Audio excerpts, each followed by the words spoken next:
titre comme d'habitude ñu daal di tàmbalee rek nga xam ne mooy Tribune Sport la ñuy tàmbalee Coupe du Monde 2026 le meilleur et le pire tirage pour Maroc l'Algérie Côte d'Ivoire le Sénégal mu ngi noonu kon tey le tirage bi mu ngoog rek ñuy ñaan gaynde yi rek bokk ci poule boo xam ne dana xaw a équilibré mu ngi noonu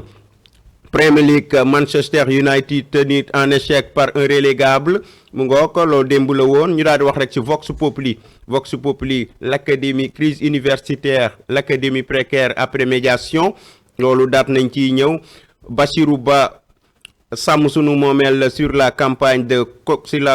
commercialisation de l'arachide les paysans n'accepteront pas d'être sacrifiés il y a un sentiment d'inquiétude loolu ci wàllu gerte gi la mu ngoog ñu daal di wax tamit ci Badara Gadiaga libre mais placé sous surveillance électronique loolu tamit daat nañ ciy ñëw bu baax a baax Moundiaye Ciss directeur exécutif de l'ONG 3D aucun Sénégalais censé ne peut accepter ce que vivent aujourd'hui nos étudiants moom daat nay wax ci étudiants yi moom Moundiaye Cissé record daat nay dem rek ci nga xam ne mooy fësal gaynde yi tirage mondial 2026 tirage au sort ce vendredi quel adversaire pour les Lions loolu tam daat na ciy ñëw l'Argentine l'Espagne la France le Brésil mu ngoog daat nañ ci ñëw ñooñu ñooy tête de série yu mag yi le meilleur et le pire tirage pour l'équipe du Sénégal loolu tamit gis nga ko rek tirage bi moom lañ daal di gën a fësal le point contrainte par corps au maximum loolu rek au maximum ndax Zikroulahi Sow condamné à rembourser 6 milliards de francs CFA à Abdoulaye Sylla borom Ecotra kon Abdoulaye Sylla dafa mel ni gagné na procès ba ci kanamu ki nga xam ne mooy monsieur Sow ñu daal di wax rek ci Le Soleil l'université Cheikh Anta Diop de Dakar le calme après la tempête loolu tamit boo ko déggee rek mooy université ba maanaam amanina ak dalin tubaarkàlla mu ngoog muy loo xam ne moom lañ doon souhaité le collectif des amicales de l'UCAD suspend son mot d'ordre après les échéances avec le premier ministre Ousmane Sonko et le président de l'Assemblée nationale monsieur El Malick Ndiaye. L'FMI annonce des progrès significatifs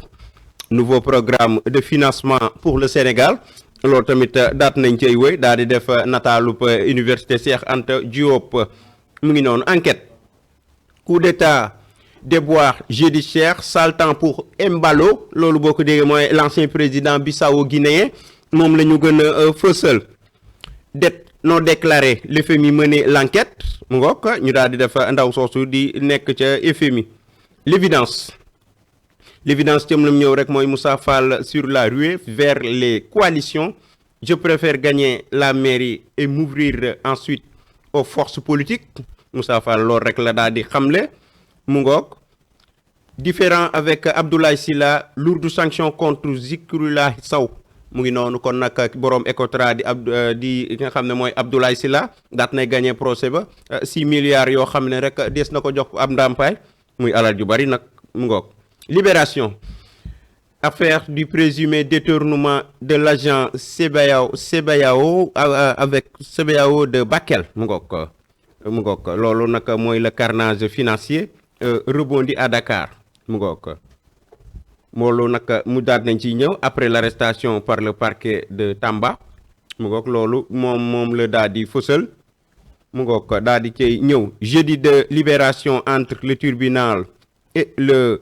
pôle judiciaire financier ñu def photo Badara Gadiaga ak Serigne Saliou mu ngoog Serigne Saliou Diagne muy doomu Madiambal Diagne L'As tamit daal nay ñëw rek ci dette cachée du Sénégal l'FMI ouvre une nouvelle enquête ñu daal di def rek ci nga xamante ne ni mooy ndaw soosu nekk FMI mu ngoog daal di cay ñëw bu yaatu le calme avant la tempête l'université Cheikh Anta Diop les députés exposent le cancer du système loolu tam daat nañ ci rek dem yor nouvelle architecture de la primature une étape majeure pour la performance de l'État ñu def nataalu ki nga xam ne mooy premier ministre Ousmane Sonko building administratif ñu daal di photo noonu mu ngoog loolu tax moomu lañ daal di fësal l'observateur si mu ñëw rek mooy l'UCAD le jour d'après les affrontements, les cicatrices du chaos loolu daat nañ ciy ñëw. Blessure grave, intoxication du gaz mu ngoo ko daat nañ cay ñëw tamit bu baax ci ay blessures yoo xam ne yu day waar la moom la l'observateur gën a fësal. muy loo xamante ne nii rek mu ngoog am na ci kenn koo xamante ne kilifa la fële ca université Cheikh Anta Diop bu Dakar. Je n'ai jamais vécu une situation pareille. Professeur Abdou Aziz Diouf, chef du service médical du COUD, mu ne moom musul gis rek li nga xamante ne nii mooy situation bu mel ni ay cicatrices yu day waar yoo xam ne amoon na ci jàppante yi nga xam ne dafa dox ci diggante takk der yi ak ñi nga xam ne ñooy ndongo yi. Pavillon spécial de l'hôpital Aristide Le Dantec. Les dessous de l'évacuation de Farba Ngom à l'hôpital militaire de Ouakam.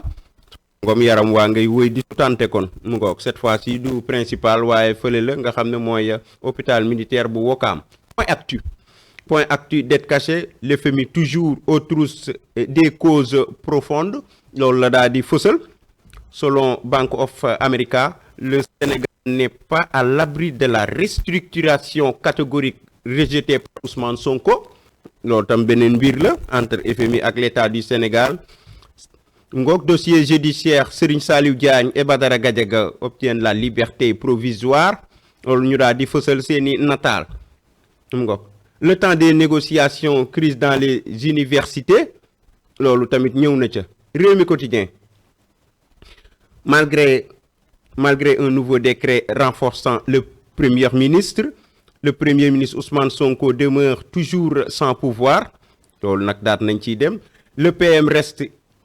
institutionnellement et constitutionnellement faible. Le président, comme un monarque républicain, veut vivre Sonko à tout moment. Le premier ministre ne bénéficiait que de renforcement de capacité et de prérogatives. noonu la ko daal di xamle kon Ousmane Sonko mu ngoog ginnaawam kon bandak ndaxte daal yokk nañ li nga xam ne mooy ay pouvoir am ak ay prérogatives am mu ngoog.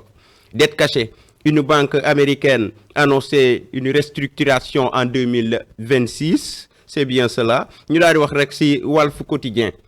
Dette extérieure, l'inévitable restructuration ñu def rek ñi nga xam ne ñoo séq mooy koom gi dox ci diggante Abdourahmane Sarr ak ki nga xamante ne nii rek mooy le ministre du finance Cheikh Diba ñoom ñaar la ñu daal di gën a fësal mu ngoog. Décret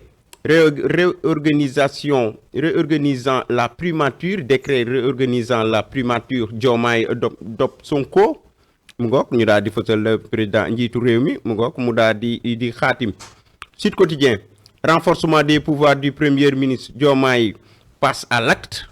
kon daat na koy def mu ngoog kon nag Ousmane Sonko mu ngoog pouvoir yaa kàttan yaa sañ-sañ ya daat nay daal di yokk loolu moom njiitu réew mi def na ko. Source A poursuivi pour escroquerie présumée pour 5 milliards de francs CFA par Abdoulaye Sylla Zikrullah condamné mu ngoog 5 milliards virgule yoo xamante ne da ko war a teg rek ci loxo ki nga xam ne mooy borom Ecotra di Abdoulaye Sylla. Serigne Saliou Diagne libre sous contrôle judiciaire par la chambre d'accusation financière. Badara Gadiaga voit sa liberté provisoire confirmée par la chambre d'accusation. ñu daal di def rek ñi nga xam ne ñooy seenub nataal mais pas encore sorti de l'ornière ñoom lañ daal di defal muy Badara Gadiaga ak Serigne Saliou Diagne muy doom ci Madiambal Diagne mu ngoog. L'FMI dit mener une enquête au sujet de la dette dite cachée du Sénégal. Les Échos, début de justice pour les proches du fondateur du groupe Avenir Communication. La famille de Madiambal entre espoir et déception. Serigne Saliou Diagne bénéficiait d'un contrôle judiciaire mu ngoog loolu ñëw nañ ci sànq mu ngoog. Série de belles victoires pour chroniqueur vedette de Jakaarlo. La chambre d'accusation déboute le parquet et libère Badara Gadiaga mu ngoog moom lañ daal di fësal. Le Sénégal pas au bout du tunnel. Une banque américaine annonce une perspective d'une restructuration de la dette mu ngoog loolu tamit daat nañ koy fësal. Point actu sport. Coupe du monde 2026, quel tirage au sort pour le Sénégal? mu ngoog ñu daal def nataalu gaynde yi tamit tirage bi tey la kon tey bu soobee yàlla ci ngoon dinañ xam rek gaynde yi ban poule la ñuy bokk ñuy ñaan rek ñu bokk ci poule bu équilibré mu ngoog ndax mondial bi c'est le haut niveau. Premier League, Manchester United concédé un nul frustrant contre West Ham relégable ba le nulal Manchester guddi yee mu ngay wéy di lëndëm. Turbine lam def rek mooy réorganisation de la primature, un premier ministre super fort, la primature centre de commande mu ngoog Ousmane mu ngoog wax naa la ne la sañ-sañ yaa ngay yokk mu ngoog le PM devenu le chef d'orchestre réel du gouvernement, pas juste un coordinateur symbolique loolu lañ ko daal di xaatimal moom Ousmane Sonko. Tous en colère contre Sonko étudiants yi la loolu muy jàppante yaak yooyu ak dige ya. Le Sénégal file vers une restructuration de la dette d'ici 2026 mu ngoog chambre d'accusation ba daal nay libérer encore Badara Gadiaga, la décision finale revient au procureur général. Direct News la mu fësal rek mooy escroquerie de 5 milliards de francs CFA face à Abdoulaye Sylla, le banquier Zikroullah Sow condamné et passible de la contrainte par corps ñu daal def nataalu borom Ecotra di Abdoulaye Sylla mu ngi noonu loolu rek daal nañ cee ñëw la chambre d'accusation confirme sa libération sous bracelet électronique muy chroniqueur bu mag boobu di Badara Gadiaga. Le quotidien, après plus de 2 mois de détention, Saliou Diagne libre ñu daal def rek photo doomi Madiambal ji di Saliou Diagne. L'administrateur du groupe Avenir Communication a obtenu hier une liberté provisoire. Les autres membres de la famille Mame Bintou Diagne et Mohamed toujours détenus mu ngoog kon yaayam ak beneen frère am ba tey rek ñoom bàyyeeguñ leen waaye kii di Serigne Saliou moom am na liberté provisoire démb. L'FMI roule en Mercedes vers la restructuration de la dette loolu tamit daat nañ koy fësal tubaarkàlla mu doon rek loo xamante ne nii rek mu ngoog mooy li gënoon a fës ci xët yi